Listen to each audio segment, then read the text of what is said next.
ہوگی میرے نبی کریم علیہ نے ارشاد فرمایا، حضرت عمر حدیث کے راوی ہیں، ابن حبان میں موجود ہے، فرمایا جس شخص نے اپنی خواہش کو روک لیا، دل میں جذبہ تھا، خواہش تھی پر اس نے اس کو روک لیا، جس نے اپنی خواہش کو روک کر، اپنے نفس کو روک کر اپنے بھائی کی ضرورت پوری کر دی، تو محبوب فرماتے ہیں اللہ اتنا راضی ہوتا ہے کہ اس احسان کرنے والے کی بخشش ہی فرما دیتا ہے، رب اسے معاف فرما دیتا ہے، اس کے گناہ معاف کر دیتا ہے کہ میرا بندہ سمجھ کے اس نے اس طرح کا رویہ کیا، میرا بندہ۔ دیکھیں نا، خواہشات کہاں نہیں ہوتی، خواہش کہاں نہیں ہوتی۔ یہ نفس تو ایک ایسا گھوڑا ہے کہ آپ اس کی ایک بات مانیں تو سمجھ لیں کہ ایک لگام اس کی ڈھیلی ہو گئی، پھر یہ فٹافٹ دوسری بھی ڈھیلی کرنے کی کوشش کرتا ہے، ایک کے بعد دوسری، دوسری کے بعد تیسری۔ خواہشات تو وہ انسان کے نفس کا وہ پیالہ ہے جو کبھی پر نہیں ہوتا۔ تھوڑا تھوڑا اپنی خواہشات کو روک کر اگر ایثار کیا جائے، اگر کوشش کی جائے کہ چلے بہت زیادہ اپنے ہی آپ کو سنوارتے رہنا، اپنے ہی گھر کو ضرورت کا کام ضرور کریں، باقی کوشش کریں تھوڑا سا بچ جائے اور اس غریب کو بھی میسر آ جائے، اس غریب کو بھی جس بیچارے کے پاس اپنی چھت بھی موجود نہیں، گھر کی صرف اس کو سجانے سنوارنے میں کروڑوں روپیہ لگانے کی بجائے اگر کسی کی جھونپڑی کا بندوبست کر دیا جائے، گاڑی صرف اس لیے بدلنے کی بجائے کہ ماڈل پرانا ہو گیا ہے، اگر کسی شخص کے آنے جانے کے اسکول کے کرائے کا ہی بندوبست کر دیا جائے تو میرے بھائی کس قدر زیادہ لوگوں میں پیار بٹے گا۔ لیکن ہمارے ہاں یہ ہوتا ہے کہ جو کسی کے پاس آتا ہے وہ اسے اپنا سمجھتا ہے اور اپنے اوپر خرچ کرنا ضروری جانتا ہے، تھوڑی تھوڑی قربانی دینا، تھوڑا سا خواہشات کو دیکھیں نا، بڑی معروف بات ہے لیکن کبھی اگر آپ اس کا مزہ لینا تو مزہ بڑا شاندار ہے۔ گوشت جن گھروں میں کم پکتا ہے، جن غریبوں کے ہاں کبھی کبھی آتا ہے، وہاں بڑی لذت سے کھایا جاتا ہے۔ مدینے کے اندر کچھ علاقوں میں غربت تھی، گوشت آئے اور کبھی آئے تو بڑی جو ہے وہ لذت کے ساتھ استعمال ہوتا ہے۔ نبی پاک علیہ السلام نے بھی فرمایا اپنے گوشت کی خوشبو سے اپنے پڑوسیوں کو تکلیف نہ دینا۔ کیا لفظ ہیں، کبھی ان کا اثر اور کبھی ان کا سرور محسوس کریں۔ گوشت کی خوشبو سے اپنے پڑوسیوں کو تکلیف نہ دینا۔ میرے صاحب فرمایا کرتے تھے اگر روز پھل کھانے ہیں نا تو چھلکے پڑوسی کے دروازے کے آگے نہ پھینکنا، کہیں ان کے بچے بھی ضد نہ کریں یہی والا پھل ہم نے بھی کھانا ہے۔ پتہ نہیں بیچارے کا باپ لا کے دے سکتا ہے کہ نہیں لا کے دے سکتا۔ تو ایک بکری کی سری ایک صحابی نے کسی کے گھر میں بھیجی۔ اب یہ کبھی کبھی گوشت آیا ہے ہاتھ میں تو وہ پکتا ہے، اس کی ایک لذت ہے، اس کا ایک سرور ہے، وہ کھانا تھوڑا زیادہ کھایا جاتا ہے۔ اس کے گھر میں جب سری آئی ہے اس دل میں خیال آیا یار میں تو غریب ہوں ہی، یہ جو میرے ساتھ میں پڑوسی رہتا ہے نا مجھے اس کے حال کا پتہ ہے۔ آج ہمیں پڑوسی کی بیوی اور اس کے بچوں کی حرکتوں کا پتہ ہوتا ہے پر ان کی غربتوں کا پتہ نہیں ہوتا۔ یہ پتہ ہوتا کہ آنا جانا کس کا ہے لیکن وہاں بیمار کتنے، کمزور کتنے، پریشان کتنے، یہ نہیں پتہ ہوتا۔ مجھے خبر تو ہے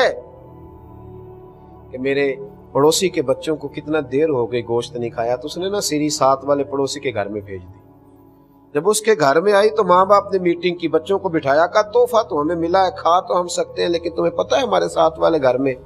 کچھ بیمار لوگ بھی رہتے ہیں، تو بیمار کو اگر تھوڑا سا گوشت کا شوربہ پینے کو ملے گا تو اس کی دل کو تسلی ہوگی۔ بکری کی سری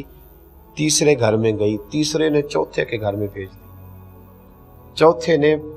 پانچویں کے اور پانچویں نے چھٹے نے، اور جب چھٹے نے اس کو دیکھا تو اس نے کہا یار دیکھو گوشت تو گھر میں آ ہی جاتا ہے لیکن نیکی کا موقع کبھی کبھی ہاتھ آتا ہے، کسی اور کو نہ دے دوں۔ اس نے دوبارہ پلٹ کے نا ساتویں کو دے دی، اور جب ساتویں کے ہتھی آئی تو اس نے دیکھی اوہو تو بڑے سارے گھروں میں ہو کے آئی ہے۔ ایک محدث نے تو یہاں کمال جملے لکھے ہیں، وہ کہتے ہیں اس نے پھر بھی اکیلے نہیں کھائی، اکیلے نہیں کھائی، اس نے بیوی سے کہا اس طرح کرو اس کو پکاؤ تو شوربہ ذرا زیادہ کرنا، ساتوں گھر مل کے ہی کھائیں گے، اس کا شوربہ ذرا زیادہ پکانا، ساتوں گھر مل کے کھائیں گے، تھوڑا تھوڑا کھا لیں گے، ذرا مل کے کھا لیں۔ میرے بھائی تھوڑا سا اثار کا مزاج بن جائے نا، آپ یقین کریں اثار کا مزاج بن جائے تو بہت ساری غربتیں ویسے ہی تقسیم۔ میرے صاحب رحمۃ اللہ تعالیٰ علیہ فرمایا کرتے تھے کہ بیٹا جب اللہ تمہیں زیادہ پیسے دینے لگتا ہے نا تو ہو سکتا ہے کہ اس میں تمہارے غریب بھائی کا بھی اس نے کچھ حصہ بھیجا ہو، اور جب اگلے مہینے تمہیں تھوڑے سے اور زیادہ عطا کرے تو ہو سکتا ہے تمہاری بیمار بہن کا بھی اس میں حصہ ہو۔ اور فرمایا جب اس سے اگلے مہینے تمہیں کچھ اور تھوڑے زیادہ دینا تو ہو سکتا ہے تمہارے کسی غریب دوست کا بھی اس میں حصہ ہو۔ جب یہ نظریہ ہوگا نا کہ میں دیتا جاؤں گا تو عرش کا مالک بھی مجھے نوازتا جائے گا، تو پھر انسان کے اخلاق بڑی بلندیوں پہ جاتے ہیں۔ میں نے شروع میں کہا یہ وہ والی نیکی ہے جو روح کو سفر کراتی ہے، جو ٹھنڈک دیتی ہے، جو محبت فراہم کرتی ہے۔ دیکھیے نا کمال کی بات، بخاری مسلم میں صحابہ کرام علیہم رضوان تشریف فرمائے، حضرت سہل بن سعد رضی اللہ تعالیٰ عنہ فرماتے ایک عورت آئی اور وہ نبی پاک علیہ السلام سے کچھ عرصہ پہلے نا اجازت لے کے گئی تھی کہ یا رسول اللہ صلی اللہ علیہ وسلم میرا دل کرتا ہے آپ کے لیے ایک چادر نہ بنا کے لاؤں، ایک کرتا نہ بنا کے لاؤں، ایک قمیض وہ بنا کے لائی، اس نے بڑے خوبصورت نقش و نگار کیے، حضور کے لیے بنا کے لانا تھی نا، اس نے بڑی محبت کی، اس نے بڑے پریم سے، بڑی ریجھ سے، بڑی مٹھاس سے، جانے کتنا درود پڑا ہوگا، جانے کس قدر وہ راضی ہوئی ہوگی، یعنی وہ لمحے اس پر کتنے سکون کے گزرے ہوں گے کہ اپنے نبی کے لیے تیاری کر رہی۔ کبھی اماں بیٹے کے لیے ٹوپی بنائے نا تو اماں سے پوچھو اس کا رنگ ڈنگ کیا ہوتا ہے، اور جو اپنے مصطفیٰ کریم کے لیے تیاری کرے وہ بڑی محبت سے لائی، بڑے پریم سے لائی اور بڑے ادب سے پیش کی، حضور میں لائی ہوں۔ میرے محبوب بھی بڑا ہی بھلا دینے والے ہیں،